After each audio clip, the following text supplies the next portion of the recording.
21st February 2022, The Hindu editorial, no slacking, कोई ढील नहीं छोड़नी है. India must raise the standard of living for citizens besides regulating antibiotic use. India को अपने नागरिकों के लिए ये जरूरी है कि वो उनका रहने का स्टैंडर्ड को बढ़ाएं और इसके अलावा जो एंटीबायोटिक का यूज है उसको भी संनियमित करें. If lack of data was an impediment to roll out action plans against antimicrobial resistance, now that excuse has been yanked off. अगर डेटा की कमी एक अड़चन थी एक्शन प्लान्स को रोल आउट करने के लिए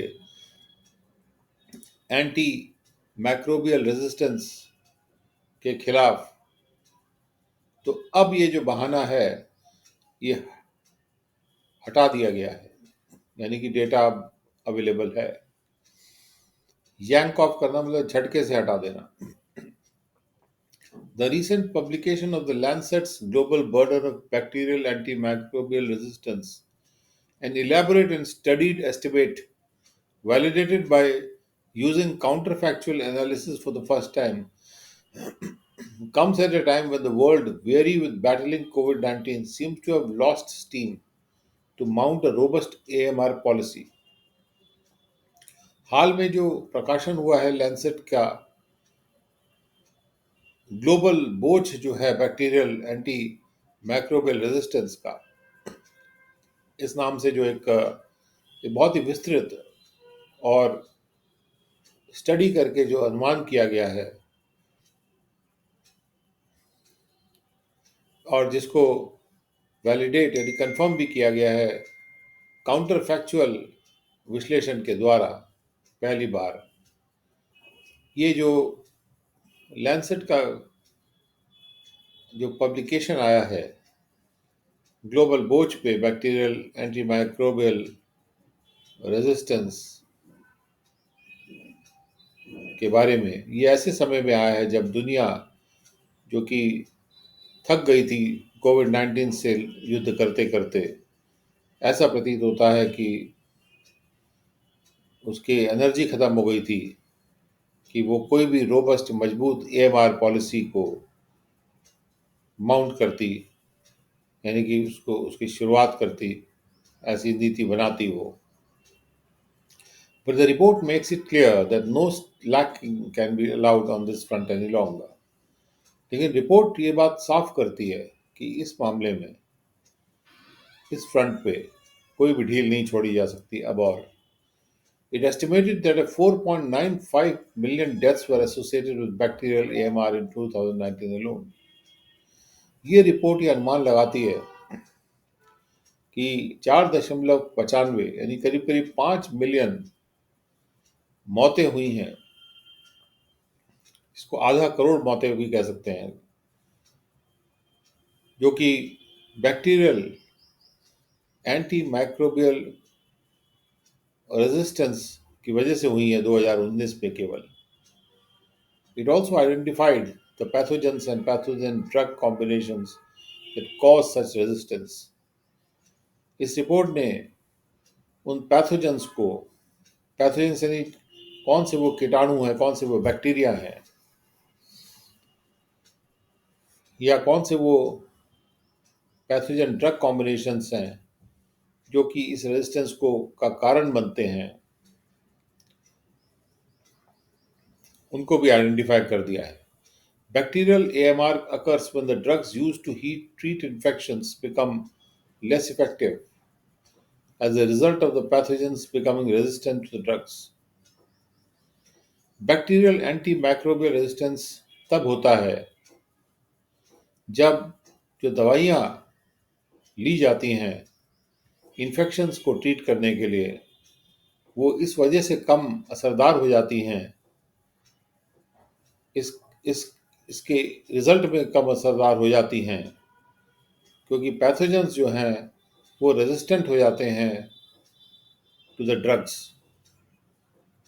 जो मेडिसिन ले रहे हैं उस मेडिसिन के प्रति ये जो पैथोजेंस हैं, ये जो बैक्टीरिया हैं, वो रेजिस्टेंट हो जाते हैं उन ड्रग्स के प्रति,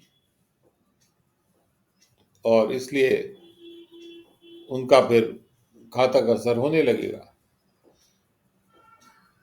और ड्रग्स जो है कम असरदार हो जाती हैं इन्फेक्शंस को रोकने के लिए। This happens due to indiscriminate use of antibiotics, availability of antibiotics over the counter, poor hygiene and sanitation, antimicrobial use in the farming and poultry industry, lack of vaccines and newer antibiotics, and poor infection control practices in hospitals.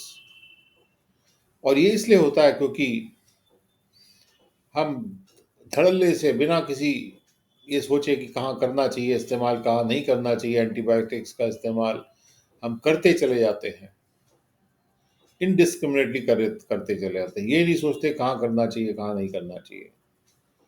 उसके अलावा over the counter कोई भी दवाई की दुकान में आप जाइए, एंटीबायोटिक्स उपलब्ध है, कोई भी लेता है उठा के,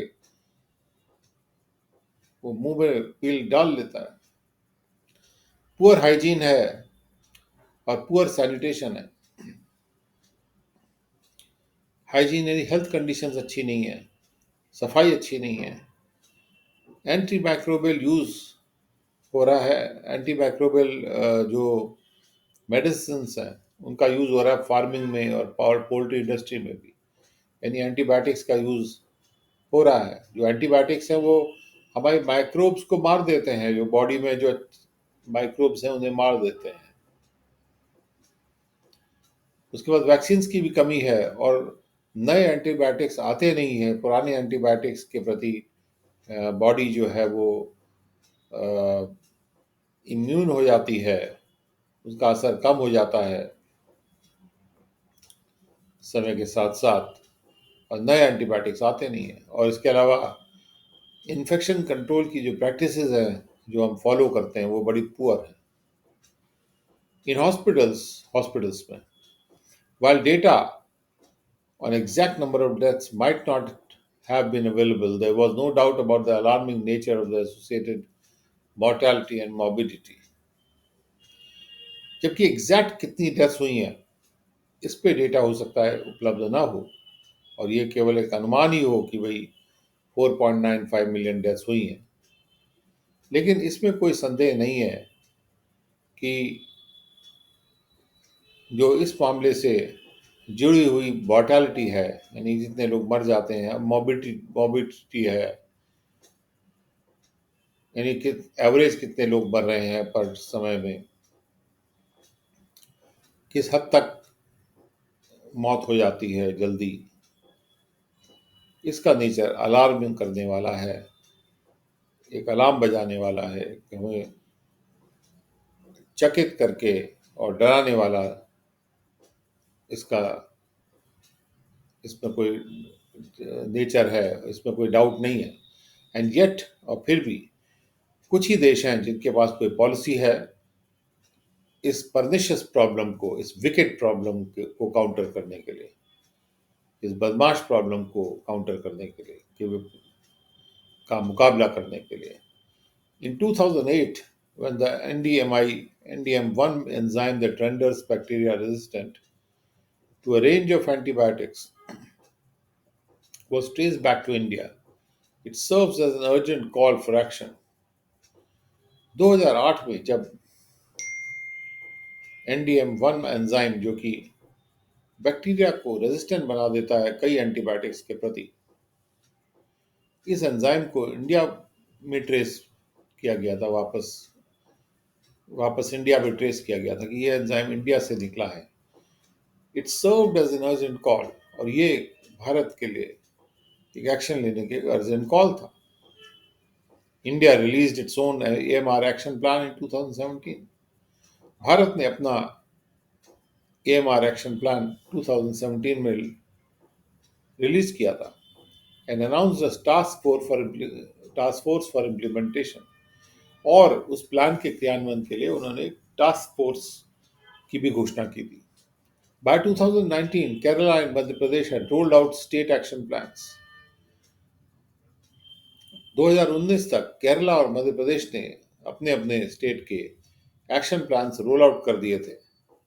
since then little progress has ensued, और तब से कम प्रोग्रेस ही आगे हुई है. 11 other states are still framing their action plans. और भी 11 स्टेट्स, दूसरे स्टेट्स अभी भी अपने एक्शन प्लान बना ही रहे हैं. The Chennai declaration, a consortium of doctors and health care institutions against AMR, was also formed in 2012 to draw up a roadmap. एक चेन्नई डिक्लेरेशन बनाई गई थी जो कि एक मिला जुला कंसोर्शियम है, यानी कि एक जो आपस में मिल जाते हैं डॉक्टर्स और एक ग्रुप बना लेते हैं और हेल्थ केयर इंस्टीट्यूशंस और डॉक्टर्स का एक ग्रुप है एएमआर के खिलाफ. ये भी बना था 2012 में एक रोड मैप ड्रॉ आउट करने के लिए, बनाने के लिए. The ban on colistin in the poultry, aqua farming and animal feed supplements sector, which India enforced from July 2019, was considered a strong strike in countering the AMR challenge. जो कोलेस्टीन नाम से जो एंटीबायोटिक मेडिसिन आती है उस पे जो ban लगा दिया गया था पोल्ट्री में यूज करने से या एक्वा फार्मिंग में यूज करने से, मछली पालन वगैरह में, और एनिमल फीड्स में सप्लीमेंट्स में यूज करने से वाले सेक्टर्स में यूज करने से, जिसको कि भारत ने एनफोर्स किया था इस बैन को जुलाई 2019 के बाद से. एक ये बहुत ही मजबूत मार मानी गई थी एएमआर के चुनौती को का सामना करने के लिए. No doubt AMR offers humanity one of the most complex challenges that it has faced. But the recognition that solutions are not only in the realm of science is necessary. इसमें कोई संदेह नहीं है कि एंटी माइक्रोबियल रेजिस्टेंस ह्यूमैनिटी के लिए एक सबसे जटिल चुनौती को प्रस्तुत करता है, में से एक को प्रस्तुत करता है जो भी उसने आज तक फेस किए हैं. लेकिन इस बात की पहचान करना कि जो सॉल्यूशंस हैं वो केवल विज्ञान के की दुनिया में नहीं है, ये समझना बहुत जरूरी है. Scientific publications have established the correlation between AMR and poor hygiene, lax administrative governance, and poor ratio of public-private expenditure. वैज्ञानिक प्रकाशनों ने ये स्थापित कर दिया है कि एएमआर का जो कोरिलेशन है वो पुअर हाइजीन के साथ है, यानी पूरी हेल्थ व्यवस्था के साथ है, ढीले प्रशासनिक गवर्नेंस के साथ है, और पब्लिक और प्राइवेट एक्सपेंडिचर के बीच में जो रेशो होता है वो पुअर रेशो के साथ है, यानी कि पब्लिक एक्सपेंडिचर प्राइवेट एक्सपेंडिचर बहुत कम हो रहा है. While the scientific community looks for solutions in its scan, governments must raise the standard of living for citizens, provide them accessible and affordable quality health care, besides regulating the sale and use of antibiotics. जबकि वैज्ञानिक समुदाय अपने क्षेत्र में solutions ढूंढ रहा है, अपनी काबिलियत में और क्षेत्र में सॉल्यूशंस ढूंढ रहा है, गवर्नमेंट्स को चाहिए कि वो अपने नागरिकों के लिए जो लिविंग का स्टैंडर्ड है वो बढ़ाए, उनको अफोर्डेबल और क्वालिटी हेल्थ केयर प्रदान करे जो एक्सेसिबल भी हो, यानी वहाँ पर पहुँच सकें. बिसाइड्स उसके अलावा एंटीबायोटिक्स का सेल और यूज़ को भी संनियमित करें. Not doing so in studied haste will only land up eroding the significant healthcare gains India has proactively and painfully at times secured over the years. अगर हम ऐसा नहीं करेंगे और बस इन स्टडीड हेस्ट, यानी कि उसको ठीक से स्टडी करके और जल्दबाजी और जल्दी से नहीं करेंगे, इस मामले में कोई हस्तक्षेप हम नहीं करेंगे इस तरह का कि हम स्टैंडर्ड ऑफ लिविंग नहीं बढ़ाएंगे वगैरह वगैरह, तो उससे हमारा जो महत्वपूर्ण हेल्थ केयर में हमने जो फायदे अभी प्राप्त किए थे, उसको हम इरोड कर देंगे, उसकी उर्वरता को ख़त्म कर देंगे। जो भारत ने बहुत ही प्रोएक्टिव तरीके से, बहुत ही ज़्यादा अत्यंत सक्रिय तरीके से और कुछ पेन भी लेके सुरक्षित किए हैं, जो भी गेंस पिछले कई सालों में हेल्थ केयर के गेंस, खासतौर पे जो भारत ने इतनी वैक्सीन्स बनाई हैं और जो फ़ायदे हमने किए हैं और जो भी हेल्थ केयर के सेक्टर में हमने जो जो अच्छा काम किया है, वो सब इरोड हो जाएगा यदि हम हाइजीन को इम्प्रूव नहीं करेंगे, स्टैंडर्ड ऑफ लिविंग को नहीं बढ़ाएंगे। और ये जो एंटीबायोटिक्स का यूज़ होता है, जो इंडिस्क्रिमिनेट यूज़, इस पर हम ठीक से कंट्रोल नहीं करेंगे। सेकेंड एडिटोरियल, 21 फरवरी 2022। रीमिस रेगुलेटर, रेगुलेटर ने अपने काम को करने में कुछ कमी छोड़ दी। After the NSE fiasco, SEBI must reaffirm that it remains focused on protecting small investors. ये जो एनएसई का फियास्को हुआ है, यानी जो एनएसई का घोटाला भी कह सकते हैं इसको, छोटा घोटाला,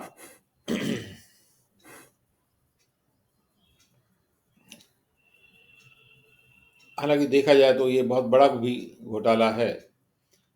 सभी को चाहिए कि वो फिर से दृढ़ता से अपनी बात को रखे कि वो फोकस्ड बना हुआ है स्मॉल इन्वेस्टर्स को, छोटे निवेशकों को प्रोटेक्ट करने के लिए। The SEBI earlier this month passed a significant order relating to the country's largest stock exchange, the National Stock Exchange of India. SEBI ने इस महीने में शुरू में, यानी फरवरी के शुरू में, एक बहुत ही महत्वपूर्ण ऑर्डर पास किया, जो कि भारत के सबसे बड़े stock exchange, national stock exchange से संबंध रखता था। As the market's regulator, whose primary mandate is to protect the interests of the investors and securities, SEBI's 190-page order raises more questions than it resolves. एक ऐसे market के सनियमीकरण के रूप में, क्योंकि प्राइमरी जिसका आधार जनाधार है कि भाई कि उनको इन्वेस्टर जो है सिक्योरिटीज में उनके इंटरेस्ट को प्रोटेक्ट करना है, उसको बचाना है, ऐसे रेगुलेटर के रूप में सेबी का जो 190 पेज का ऑर्डर आया है, वो सवाल ज़्यादा उठाता है और सॉल्यूशन कम देता है। In particular, it spotlights the regulator's tardiness in adjudicating a sensitive matter involving the manner of appointment of a top level NSE official, as well as possible regulatory violations by the then CEO and MD Chitra Ramakrishna in sharing confidential internal information with an unknown person. खास तौर पे ये spotlight करता है regulator ने जो ढीलापन दिखाया है जजमेंट करने में एक संवेदनशील मैटर पे, जो कि इसमें शामिल था कि किस प्रकार से अपॉइंटमेंट किया गया एक टॉप लेवल के एनएसई के ऑफिशियल का, और जो भी संभव संनिवेशीकरण से संबंधित जो वायलेशन हुए हैं, जो भी वायलेशंस हुए हैं, जो किए गए हैं, तब वाली जो सीईओ और एमडी थी चित्रा रामकृष्णा के द्वारा, क्योंकि जब उन्होंने बहुत ही कॉन्फिडेंशियल आंतरिक इंफॉर्मेशन को शेयर किया एक अननोन पर्सन के साथ, उसके द्वारा जो रेगुलेटरी वायलेशन हुआ। By SEBI's own admission, the first complaint alleging governance issues in the NSE's April 2013 appointment of Anand Subramaniam as Chief Strategic Advisor was received in 2015, in December 15. SEBI ने अपने खुद ही ये बात को माना है कि पहली कंप्लेंट जो आई थी, जो इल्ज़ाम लगा रही थी गवर्नेंस इश्यूज के ऊपर, एनएसई में, एनएसई के अप्रैल 2013 के में जो अपॉइंटमेंट किया गया था एनएसई के द्वारा आनंद सुब्रमण्यन का एक चीफ स्ट्रेटेजिक एडवाइजर के रूप में, ये जो कंप्लेंट थी वो प्राप्त हुई थी दिसंबर 2015 में। After an exchange of emails on the issue between the regulator and the NSE in 2016, SEBI tasked the exchange boards with determining if there had been violations of norms. कुछ ईमेल्स एक्सचेंज होने के बाद इस issue पे regulator यानी सेबी और NSE के बीच में 2016 में सेबी ने ये काम दिया एक्सचेंज के बोर्ड को, यानी सेबी एनएसई के एक्सचेंज के बोर्ड को ये काम दिया कि वो तय करे कि यदि कोई नियमों का वायलेशन हुआ है. In November 2017 the NSE sent back a report. November 2017 में एनएसई ने एक वापस रिपोर्ट भेजी by the board's nomination and remuneration committee, जो रिपोर्ट एनएसई के बोर्ड के नॉमिनेशन और रिम्यूनरेशन कमेटी ने बनाई थी, which flagged several irregularities pertaining to his appointment, जिसने चिन्हित किया कि कई अनियमितताएं हुई थी जो आनंद सुब्रमण्यम के अपॉइंटमेंट के से संबंधित थी, including his lack of relevant experience, और जिसमें यह भी शामिल था कि उसका जो रेलेवेंट एक्सपीरियंस, सुसंगत एक्सपीरियंस की कमी थी उसको उस तरह के काम के लिए. And that miss Ramakrishna alone had interviewed him, और ये भी उन्होंने इरेगुलरिटी को बताया कि मिस रामाकृष्णा ने अकेले ही उसे इंटरव्यू किया था. Separately but interconnected, SEBI had, in the course of its probe into another matter, the NSE stumbled upon in 2018 documentary evidence pointing to Ms. Ramakrishna having been in email communication and sharing sensitive information with an unknown person. और अलग से, हालांकि इससे संबंधित है ये बात कि सेबी जब ये प्रोब कर रही थी या ये इन्वेस्टिगेशन कर रही थी दूसरे किसी मैटर में, तो उस वक्त एनएससी पर जब वो कोई दूसरे मैटर में प्रोब कर रही थी तो एनएससी लुढ़कते हुए एक ऐसे एविडेंस पर पहुंच गई 2018 में, जो कि एक डॉक्यूमेंट्री एविडेंस था, एक कागजाती सबूत था जो पॉइंट आउट कर रहा था कि मिस रामाकृष्णा ईमेल कम्युनिकेशन करती रही हैं और संवेदनशील सूचना को शेयर करती रही हैं एक अनजान व्यक्ति के साथ. The NSC's conclusion, based on findings in a forensic audit by Ernst and Young, that this unknown person was none other than Mr. Subramanian, was sent to SEBI in October 2018. तो NSC का जो conclusion था, जो कि एक forensic audit करवाया गया था अर्नस्ट एंड यंग कंपनी के साथ से, उनके फाइंडिंग्स पे आधारित था एनएससी का कंक्लूजन कि ये जो अननोन पर्सन था वो और कोई नहीं था सिर्फ बचाए मिस्टर सुब्रमण्यन के ही. और ये जो कंक्लूजन था एनएससी का, ये सेबी को भेजा गया था अक्टूबर 2018 में.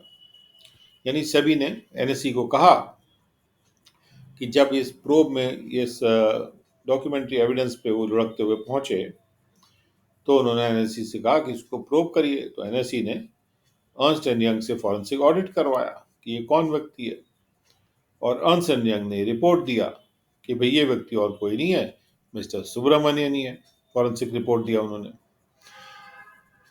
And yet it took the regulator a further 40 months to inexplicably conclude that the unknown person ostensibly guiding Ms. Ramakrishna was unlikely to be Mr. Subramanian, the biggest beneficiary of the guidance by getting promoted as group operating officer and receiving annual pay increases that valued his annual compensation to 4.21 crores by April 2016 from 1.68 crores in April 2013. और फिर भी इसके बावजूद, यानी अक्टूबर 2018 में जब सेबी को ये रिपोर्ट मिल गई, उसके बाद भी रेगुलेटर ने और आगे 40 महीने लगा दिए. और ये बात एक्सप्लेन नहीं की जा सकती है कि उन्होंने कैसे 40 महीने लगा दिए इस कंक्लूजन पे आने में कि ये जो अननोन पर्सन था, जो कि दिख ये रहा था कि वो गाइड कर रहा है मिस रामाकृष्णा को, वो मिस्टर सुब्रमण्यम नहीं हो सकते थे। मिस्टर सुब्रमण्यम जो कि सबसे बड़े बेनिफिशियरी हैं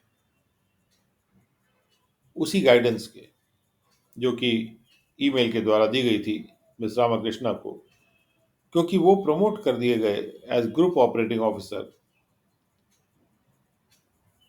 प्रमोट करने के द्वारा वो सबसे बड़े बेनिफिशियरी थे, और जो एनुअल पे इंक्रीज उनको मिला उसके द्वारा भी वो सबसे बड़े बड़े बेनिफिशियरी थे। उनका जो एनुअल कॉम्पेंसेशन था वो 4.21 करोड़ कर दिया गया था अप्रैल 2016 में, जो कि अप्रैल 2013 में 1.68 करोड़ था।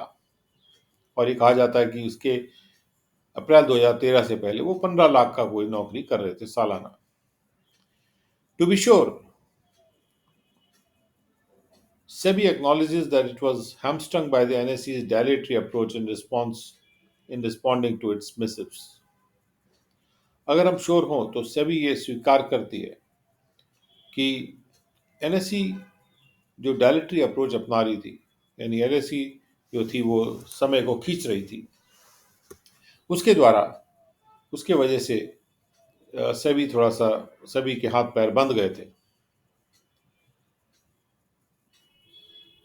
क्योंकि जब भी कोई वो मैसेज भेजता था, मिसिव यानी कोई कोई चिट्ठी पत्री या मैसेज भेजते थे सभी वाले लोग, उस पे एनएसई रिस्पॉन्ड करता था काफ़ी टाइम के बाद। That the board of a market infrastructure institution charged with the safeguarding the trust of millions of investors distressingly failed to exercise crucial oversight over the conduct of its CEO.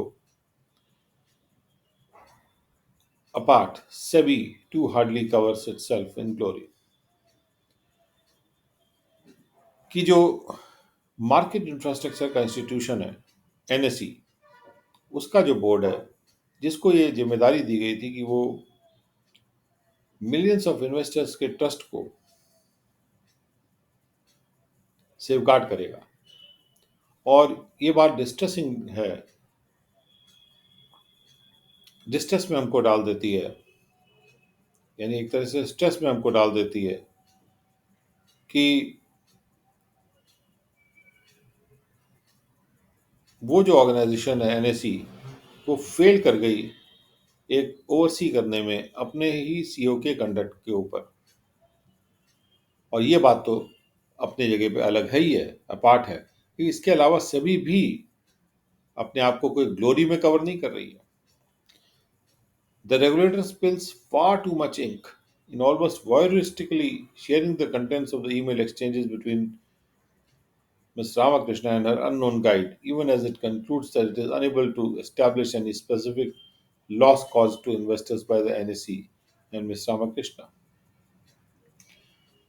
Regulator जो है बहुत ज़्यादा ink उड़ेल दे रहा है, करीब करीब जैसे एक वॉयर होता है जो छुप के देखता रहता है कोई गलत काम को, उस प्रकार से वो जो ईमेल के कंटेंट्स हैं उनको तो पूरा पूरा शेयर कर रहे हैं, वो जो भी ईमेल एक्सचेंजेस हुए बिटवीन मिस्टर रामकृष्णा और उनके जो अननोन गाइड के बीच में।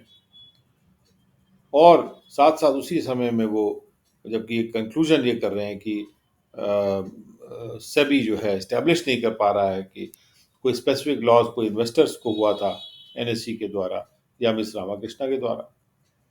मतलब ईमेल दिखाने में तो वो पूरा जैसे कोई छुप के पूरा देख रहा हो, पूरा सबको बता रहा हो, और कंक्लूजन ये ड्रॉ कर रहे हैं कि कोई नुकसान नहीं हुआ। The onus is now on SEBI to reaffirm that there are no holy cows in its regulatory regime and that it remains laser focused on protecting small investors.